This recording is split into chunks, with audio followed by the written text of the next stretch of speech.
السلام علیکم۔ جس قسم کے آج کل پاکستان میں ڈرامے آ رہے ہیں تو ان ڈراموں کو دیکھ کر یقیناً پاکستانی عوام سوچنے پہ مجبور ہو جاتی ہے کہ ہمارا جو معاشرہ، اسلامی معاشرہ ہے، اس کو خراب کرنے میں یہ ڈرامے کتنا زیادہ کردار ادا کر رہے ہیں۔ انہی ڈراموں کی اسی طرح کی سیریز اور ان کی اسی طرح کی بیہودہ کہانیوں کو دیکھتے ہوئے ہی شاید وزیر اعظم عمران خان نے ترکی سے درخواست کی تھی کہ وہ جو غازی ارطغرل ڈرامہ ہے اس کو اردو میں ڈبنگ کر کے پاکستان میں چلایا جائے، اور جب وہ پاکستان میں چلایا گیا تو اس نے واقعی ہی شہرت کے ریکارڈ توڑے تھے۔ پاکستانی عوام نے اس کو بڑا پسند کیا تھا کیونکہ پاکستانی عوام اپنی یہ جو ڈرامہ انڈسٹری ہے اس سے بڑی تنگ تھی۔ اب یہ ڈرامہ انڈسٹری ہماری کتنی زیادہ آلودہ اور غلیظ ہے اس کا اندازہ آپ صرف اس بات سے لگا لیں کہ خلیل الرحمان صاحب نے کہا ہے کہ بھارتی ڈراموں نے ہمارے پاکستانی ڈراموں کی جو مت مار دی ہے، اور ہمارے پاکستانی ڈراموں میں جس عورت کو خط بھی نہیں لکھنا آتا وہ بھی رائٹر بن کے بیٹھ گئی ہے ڈراموں کی، اور وہ بھی اب ڈراموں کی قسطیں لکھ کے دے رہی ہوتی ہے، اسکرپٹ لکھ کے دے رہی ہوتی ہے، ڈائلاگ لکھ کر دے رہی ہوتی ہے۔ یہ حال ہے ہمارے پاکستانی ڈراموں کا۔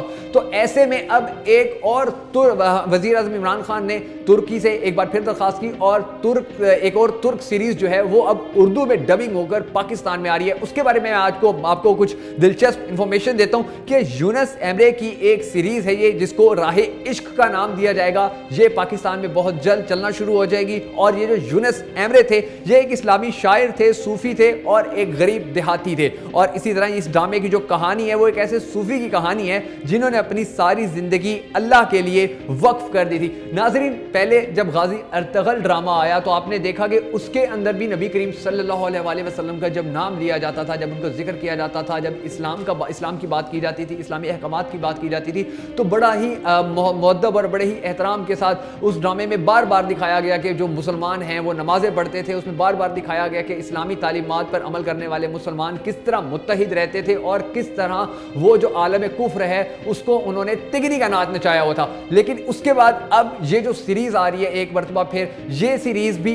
جس طرح اسی کی طرح یہ سیریز بھی ہمارے معاشرے پر انشاءاللہ بڑا اچھا امپیکٹ ڈالے گی، اور اس سیریز سے بھی ہمارے معاشرے کو پتہ چلے گا کہ جو اسلامی تعلیمات ہیں ان کے اوپر دراصل کس طرح سے عمل کیا جا سکتا ہے۔ جو ہماری آنے والی نسلیں ہیں، جو ہمارے بچے ہیں، جو آج کل پاکستان کے ڈرامے دیکھ کے بگڑتے جا رہے ہیں، وہ جب ان سیریز کو دیکھیں گے تو یقینی طور پر جس طرح غازی ارطغرل سے ہمارے بچے بہت زیادہ متاثر ہوئے تھے، ہوپ فلی وہ اس سے بھی بہت زیادہ متاثر ہوں گے، اور پاکستان کے جو کلچر ہے اس کو بچانے کے لیے، پاکستان میں اسلامی کلچر کو فروغ دینے کے لیے اس طرح کی سیریز کا پاکستان میں آنا بڑا ضروری ہے۔ ورنہ جس قسم کے ہمارے ڈرامے ہیں وہ ڈرامے دیکھ دیکھ کے تو اب شاید ڈرامے بنانے والوں کو صرف شرم نہیں آتی ہے، ورنہ ہر بندے کو بڑی شرم آ جاتی ہے کہ یار یہ ڈرامے میں کس قسم کے کریکٹرز ہیں، ہمارے ڈراموں کے اندر سٹوری کس قسم کی چل رہی ہوتی ہے، ہمارے ڈراموں کے اندر کس قسم کے رشتوں کے آپس میں سکینڈلز چل رہے ہوتے ہیں، وہ اس کو اس سے پیار ہو گیا، اس کو اس سے پیار ہو گیا، یعنی کہ ایسے گھٹیا کردار ہیں ہمارے ڈراموں کے اندر کہ شاید پاکستانی قوم تھوڑے ہی وقت میں، اگر یہ جو ڈرامے ہیں انہوں نے مزید اپنا کریکٹر جو ہے وہ اسی طرح ڈاؤن رکھا، اگر انہوں نے مزید اپنا جو